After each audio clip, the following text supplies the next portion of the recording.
Ibu jemaat yang dikasihi oleh Tuhan Yesus, firman Tuhan pada pagi hari ini terambil dari 2 Korintus 9 ayat 6 sampai dengan ayatnya yang ke-15. 2 Korintus 9 ayat 6 sampai dengan 15. Yang demikian bunyinya, memberi dengan sukacita membawa berkat. Camkanlah ini, orang yang menabur sedikit akan menuai sedikit juga, dan orang yang menabur banyak akan menuai banyak juga.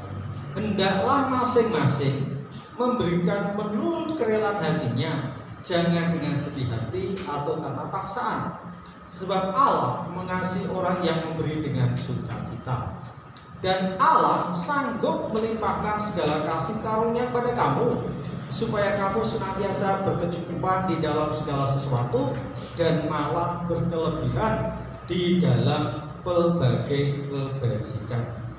Seperti ada tertulis, Ia membagi-bagikan, Ia memberikan pada orang miskin, kebenarannya tetap untuk selamanya.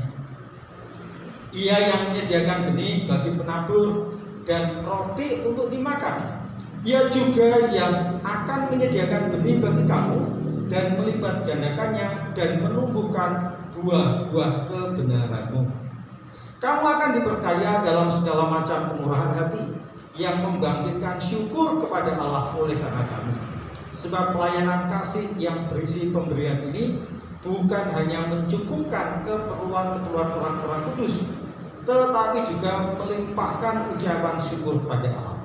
Dan oleh sebab kamu telah teruji dalam pelayanan itu, mereka memuliakan Allah karena ketaatan kamu dalam pengakuan akan Injil Kristus, dan karena kemurahan hatimu dalam membagikan segala sesuatu dengan mereka dan dengan semua orang. Sedangkan di dalam doa mereka juga merindukan kamu oleh karena kasih karunia Allah yang melimpah di atas kamu. Syukur pada Allah karena karunia-Nya yang tak terkatakan itu. Jemaat yang dikasihi oleh Tuhan, surat Rasul Paulus yang ditujukan pada jemaat di Korintus merupakan surat yang menginspirasi banyak jemaat-jemaat yang lain, terutama dalam hal pelayanan kasih. Situasi yang ada pada satu adalah jemaat yang ada di Yerusalem merupakan jemaat yang perlu mendapatkan bantuan, sokongan. Mereka adalah jemaat yang miskin, dan rata-rata mereka adalah orang-orang Yahudi yang percaya kepada Tuhan Yesus. Dengan berbagai pergumulan yang dimiliki, kehidupan mereka perlu ditopang dan dibantu oleh jemaat-jemaat yang lain. Dan jemaat Korintus sudah melakukan. Mereka dengan sukarela, mereka dengan ikhlas mengumpulkan dana untuk jemaat miskin yang ada di Yerusalem. Dan hal itu menginspirasi bagi jemaat-jemaat yang lain. Sehingga apa yang sudah dilakukan oleh orang-orang Korintus bagi Rasul Paulus perlu untuk didukung dan ditopang. Ayat yang ke-13 dikatakan, oleh sebab kamu telah tahan uji dalam pelayanan itu, mereka memuliakan Allah karena ketaatan kamu dalam pengakuan akan Injil Kristus, dan karena kemurahan hatimu dalam membagikan segala sesuatu dengan mereka dan dengan semua orang. Bapak, Ibu, Saudara yang dikasihi oleh Tuhan, dengan dasar dari ayat 13 tersebut, sekali lagi, jemaat Korintus sudah teruji. Mereka memiliki hati untuk berbagi, kepada mereka yang membutuhkan. Inilah yang perlu untuk diacungi jempol. Demikian pula bagi kita semuanya perlu untuk meneladani kehidupan jemaat Korintus dalam berbagi dengan siapapun. Jemaat yang dikasihi oleh Tuhan. Sebab itu di dalam perikop ini, hal pertama yang perlu untuk kita tegaskan adalah Allah mengasihi orang yang memberi dengan sukacita.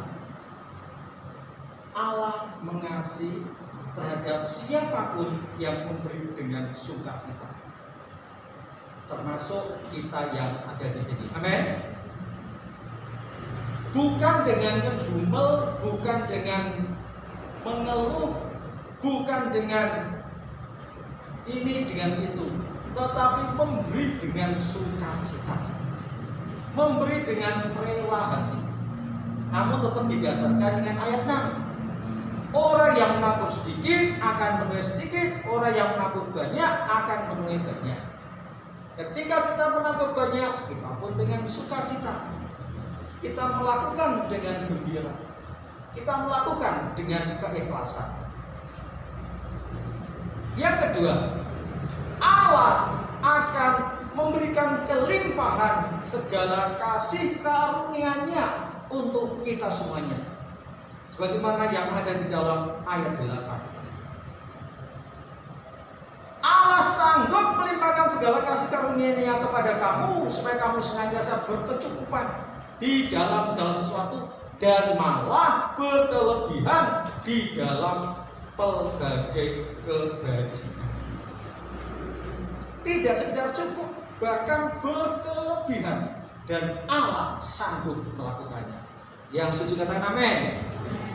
Yang ketiga, sebagaimana yang ada di dalam ayat 10, Ia menyediakan benih bagi penabur. Ia menyediakan benih. Janjane yang memang enak, benihnya sudah disediakan, kita tinggal menabur. Segala sesuatu sudah disediakan, kita tinggal melakukan. Sehingga kalau dirunut, sebetulnya apapun yang kita bagikan itu sebetulnya benihnya sudah disediakan oleh Tuhan. Bukan karena usaha kita, tetapi Tuhan sudah menyediakan. Tidak sekedar menyediakan, Tuhan pun akan melipat gandakan. Tidak sekedar melipat gandakan, yang kita sebar itu pun akan berbuah. Itu bagian yang ketiga. Tuhan sudah menyediakan, Tuhan melipat gandakan, Tuhan menemukan, dan Tuhan akhirnya yang membuat segala sesuatu menjadi berbuah. Sehingga segala sesuatunya berasal dari Dia, oleh Dia, dan karena Dia. Dan yang keempat, sebagaimana yang ada di dalam ayat 11, bahwa kita akan diperkaya dalam segala kemurahan. Kita akan menjadi orang yang murah hati, menjadi generous people, menjadi orang yang murah hati. Orang yang suka berbagi adalah orang yang murah hati. Yang suci kata amin. Wah, orang itu murah hati. Orang itu akan dikenal sepanjang masa. Siapapun orang yang murah hati. Ketika kita memberi, bukan berarti kita ingin supaya dikenal orang yang murah hati, tidak. Tetapi itu akan muncul dengan sendirinya. Orang itu adalah orang yang murah hati. Karena Tuhanlah yang memberikan kemurahannya. Jemaat yang dikasihi oleh Tuhan, sekarang kita akan bertanya pada diri kita masing-masing, bagaimana motivasi kita selama ini pada saat kita berbagi, pada saat kita mengadakan pelayanan kasih kepada siapapun. Karena yang tahu adalah diri kita, bukan orang lain. Istri pun, suami pun, anak pun kadang-kadang tidak tahu motivasi dalamnya. Kenapa kita berbagi? Bersama itu kita bertanya kepada diri kita masing-masing. Apakah ketika kita berbagi, kita hanya memanfaatkan situasi sebagaimana calon anggota legislatif, dia berbagi supaya dipilih oleh masanya, dia berbagi supaya dia mendapatkan dukungan. Saya yakin dan percaya jemaat yang di GKI El Sadimayon, semuanya ada di rumah, Bapak Ibu semuanya, ketika berbagi tidak memiliki motivasi seperti itu. Motivasinya adalah hanya kerelaan karena kita menjadi pelaku firman. Ketika kita berbagi memanfaatkan situasi, itu artinya kita sudah mendapatkan upah. Dan firman Tuhan katakan, jikalau tangan kanan memberi, tangan kiri tidak tahu. Demikian pula ketika tangan kiri memberi, tangan kanan pun tidak tahu. Supaya upah tersebut diperoleh kita dari Allah dan Allah. Jangan upah yang hanya disanjung orang karena kita memanfaatkan situasi. Jemaat yang dikasihi oleh Tuhan, mari ketika kita berbagi dalam situasi pandemi seperti ini, kita karena memang ingin melaksanakan firman Tuhan. Tuhan Yesus ketika berbagi tidak hanya dia dihujat diolok-olok, orang sakit disembuhkan, justru dia diolok-olok, dihina, dihujat. Kita pun bisa begitu, ketika kita berbagi, suatu saat kita pun akan diolok dan diejek. Tidak ada masalah.